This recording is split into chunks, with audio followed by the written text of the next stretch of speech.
ask the question, what is adultery? At church, we use words that I didn't understand because they're not a part of my vocabulary. And so oftentimes, I really like to define my terms, because even what I understand as something may not be what somebody else understands. And so I illustration that when I say mom and Lawrence says mom, it's not the same mom. Because my mom is and she's got a temper, and she's feisty. This is my little white woman. She might be feisty, but so I think it's really good that when we say something, our misunderstandings. So, what is adultery? Well, it has two components. The case of adultery, it has two components, in that it is both mental and physical. Itself is condemned by God, and there is no justification for it. This is what I find so funny. As I've walked through situation of adultery, the justification that comes out when the partner, the things that they say to somehow think that God has led them down this path, that something is leading them, but it ain't God. Adultery there's no justification. It doesn't matter what you think or how you think or what you say. There never is a justification. Could be good reasons, but not justified.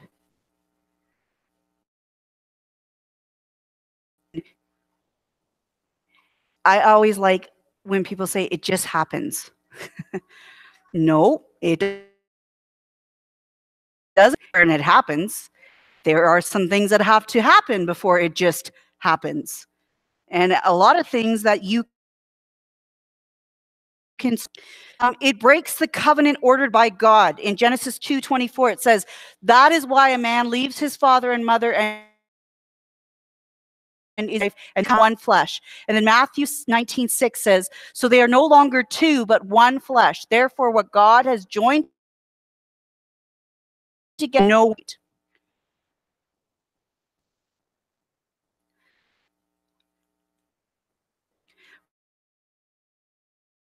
When we talk in the idea of adultery, what we're doing is we're breaking a covenant that is made. But it's not just the covenant with our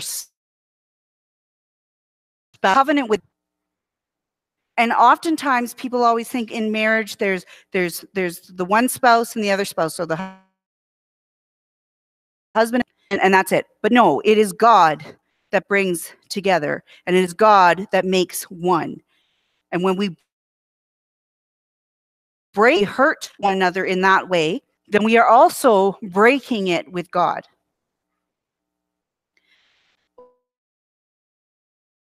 People I remember talking to the wife, and she was asking the questions, do I divorce him? All those things. And she said to me, you know, the worst part is that it's such people know it frustrates me, because it's really between me and my husband and God. And it was a covenant that he broke.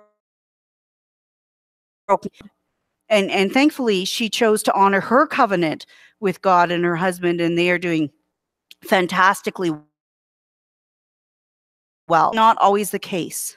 This is a command that reminds us that God does have a say in our families. He does. Sometimes we can take things in our life and we can kind of put them off to the side and say, well, that's untouchable. God doesn't need to touch that. But God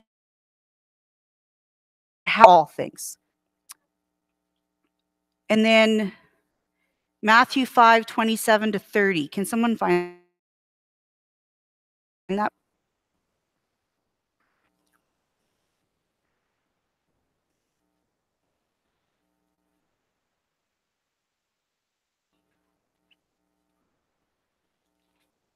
Somebody have it?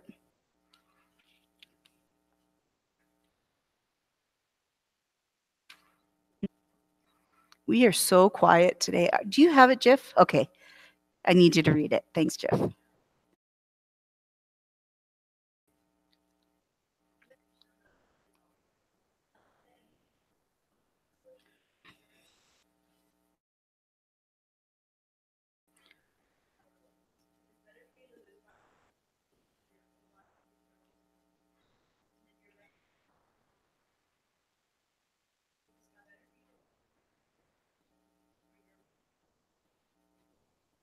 Okay.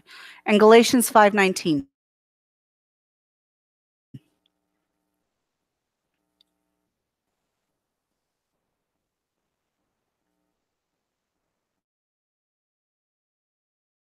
Somebody?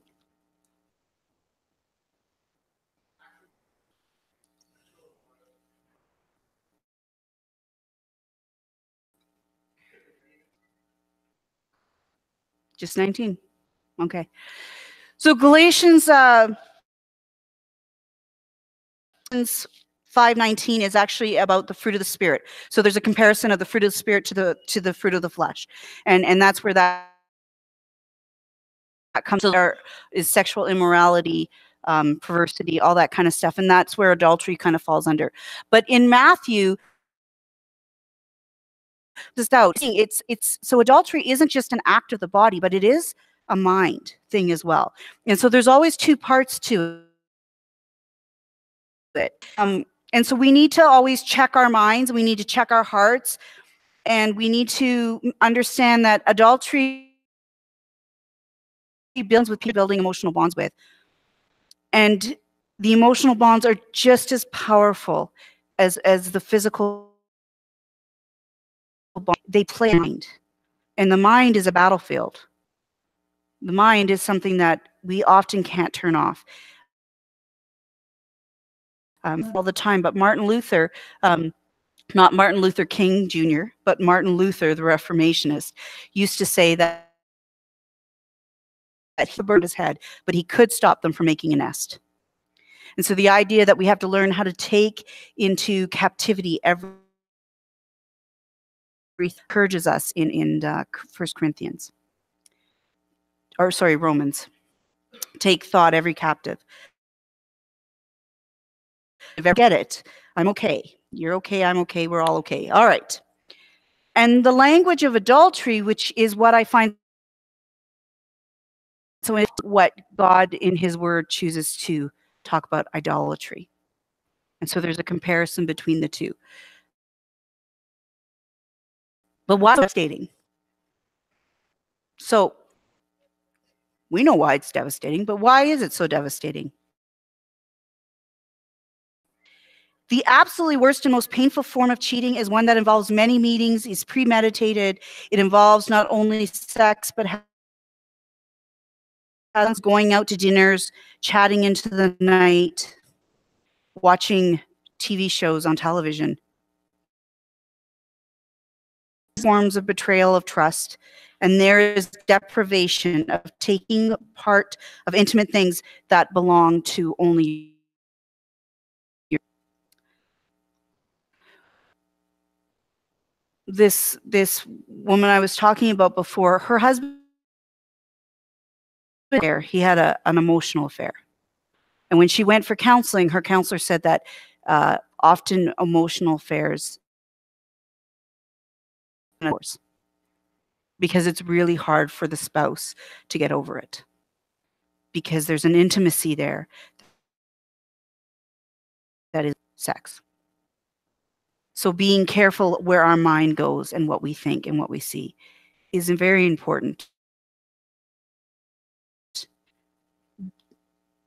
And the effects, Perel says, can be catastrophic. It is a betrayal on so many levels. It's just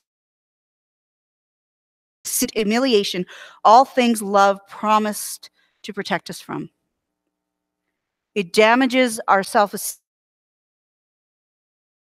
in the cheating spouse. It's a sense of emotional instability. It's a roller coaster of emotions, and it affects every part. It consumes every part of your life.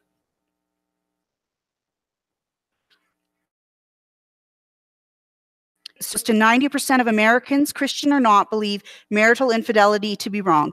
Marital infidelity does not lead to happiness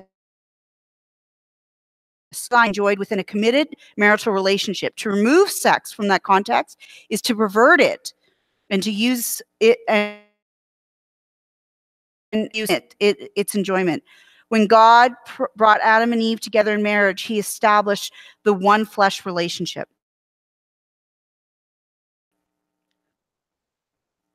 He says that when a man has sex with a prostitute, they become one body. Corinthians 6:12-20. It's clear that there is something special about the sexual relationship. It's not simply about during sex encounters. A person can be said to truly know someone else. The level of trust required for this act makes one reason why sex should be limited to the marital relationship. Marriage allows for vulnerability without fear. Each spouse is protected by the other to the parent in a covenantal relationship. To violate that trust through infidelity is devastating to the individual and to the marriage. It is the shattering of security and the severing of a union. In other words, sex brings about a bond and a sense of trust that is not there. And the reason why God says sex is for marriage is because you need to have that commitment. Joke with youth that I wasn't going to have sex until I got married because I wanted to make sure that the guy was legally responsible to be there in the because I understood what it was like to watch people have and that it was on them. And when they got married, the problems that they had because of it. Because it's great. When God says no, we need to recognize the two things that he's saying. No, it's not because he doesn't want you to have joy or life or love. It's because he doesn't want you to hurt yourself and he doesn't want you to hurt somebody else. When I was a child, my mom and my dad would often say, you know, don't do something. And I have one of those minds that's always like, how?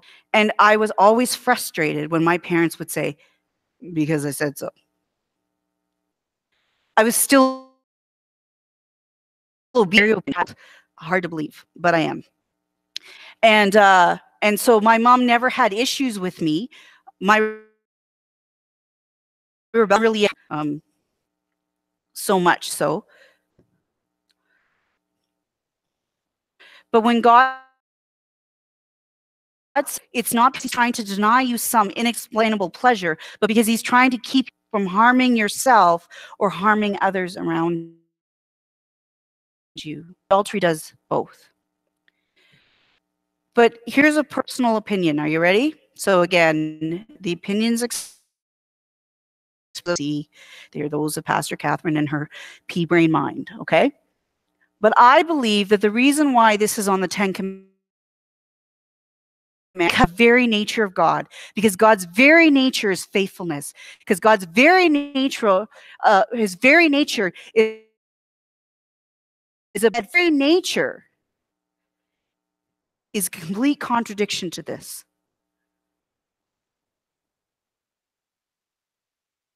Next, the last commandments that we're going to look at in the next couple of weeks also fly at the very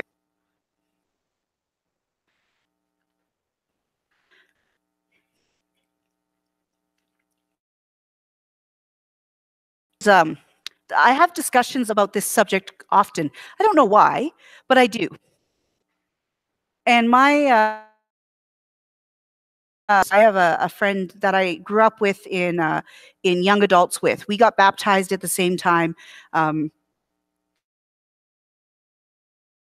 best friend and my best friend's husband, actually, at the time. And kind of faith together. And I know him very, very well. He's very lovely and very honorable. And he was sitting in Sunday school, the church I attended, about 7 different Sunday school classes for adults because we had space. And they were talking about something along these lines. And the person sitting next to him happened to be the pastor's son. And as he was listening, the Holy Spirit began to speak to his heart and began to say to him, "Stop cheating on your wife. Don't do what you have in mind to do." And he didn't, because when he says stuff like that and our fear comes into play and we aren't obedient,